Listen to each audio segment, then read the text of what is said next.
কেন আর্থিক সাক্ষরতা শেখানো দরকার? Rich dad poor dad lesson 2। Hello বন্ধুরা, আবারও স্বাগত জানাই আজকের পডকাস্টে। আর আজ আমরা রবার্ট কিওসাকির রিচ ড্যাড পুয়ার ড্যাড বইটির দ্বিতীয় গুরুত্বপূর্ণ শিক্ষা নিয়ে আলোচনা করব। প্রথম পর্বে আমরা জেনেছিলাম যে ধনীরা টাকার জন্য কাজ করেন না, বরং টাকা তাদের জন্য কাজ করে।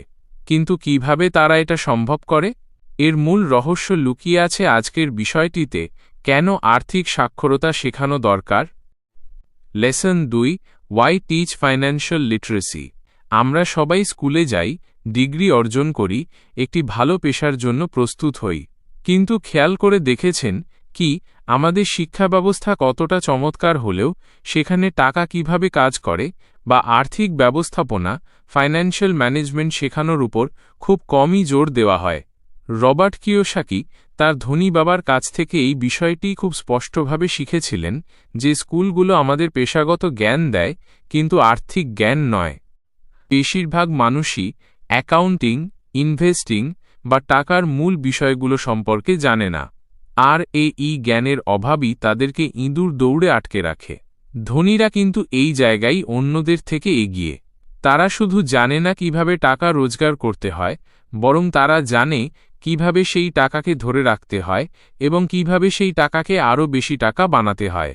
আর এর মূল চাবিকাঠি হল আর্থিক সাক্ষরতা, ফাইন্যান্সিয়াল লিটারেসি। আর্থিক সাক্ষরতার সবচেয়ে মৌলিক বিষয় হল সম্পদ, অ্যাসেটস এবং দায়, লায়াবিলিটিজ এর মধ্যে পার্থক্য বোঝা।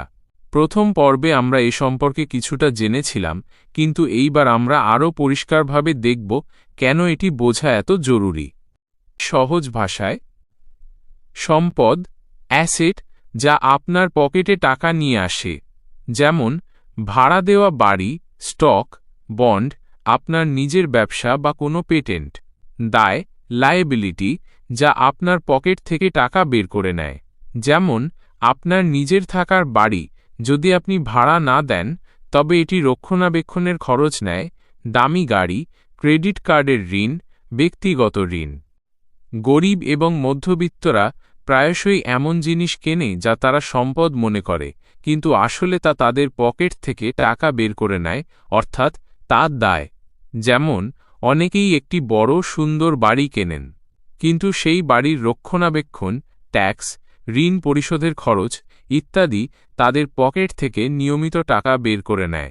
যদি সেই বাড়িটি ভাড়া দেওয়া না হয় তাহলে এটি আসলে একটি দায়, সম্পদ নয়। অন্যদিকে ধনীরা নিজেদের খরচের জন্য দায়ী হয় না। তারা প্রথমে সম্পদ অর্জন করে। এই সম্পদ থেকে যে আয় আসে সেই আয় দিয়েই তারা নিজেদের বিলাসবহুল জিনিসপত্র বা দায় কেনে।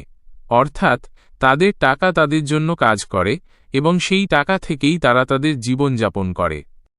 এই আর্থিক জ্ঞান স্কুল বা কলেজগুলো শেখায় না, কিন্তু এই জ্ঞানই আপনাকে আর্থিক স্বাধীনতা দিতে পারে। এটি শুধু রোজগার বাড়ানোর বিষয় নয়, এটি হলো আপনার রোজগারকে কিভাবে সঠিকভাবে ব্যবহার করবেন সে সম্পর্কে পরিষ্কার ধারণা থাকা। তাহলে এই আর্থিক সাক্ষরতা আমরা কিভাবে অর্জন করব? বই পড়ুন। রিচ ড্যাড পুয়ার ড্যাড এর মতো বই বা বিনিয়োগ এবং অর্থ ব্যবস্থাপনা নিয়ে লেখা অন্যান্য বই পড়ুন। আর্থিক খবর দেখুন। অর্থনীতি, স্টক মার্কেট এবং ব্যবসার খবর সম্পর্কে অবগত থাকুন। শেখার জন্য কাজ করুন।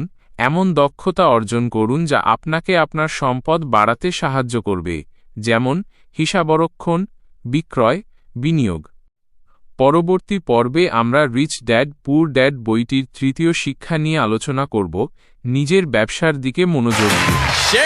যদি এই পডকাস্টটি আপনার ভালো লেগে থাকে তাহলে অবশ্যই একটি লাইক দিন, বন্ধুদের সাথে শেয়ার করুন এবং আমার চ্যানেলটি সাবস্ক্রাইব করুন। আপনার সমর্থন আমাকে আরও এমন দারুণ কন্টেন্ট তৈরি করতে উৎসাহিত করবে। দেখা হবে পরের পর্বে। ততক্ষণ পর্যন্ত ভালো থাকুন, সুস্থ থাকুন আর শিখতে থাকুন।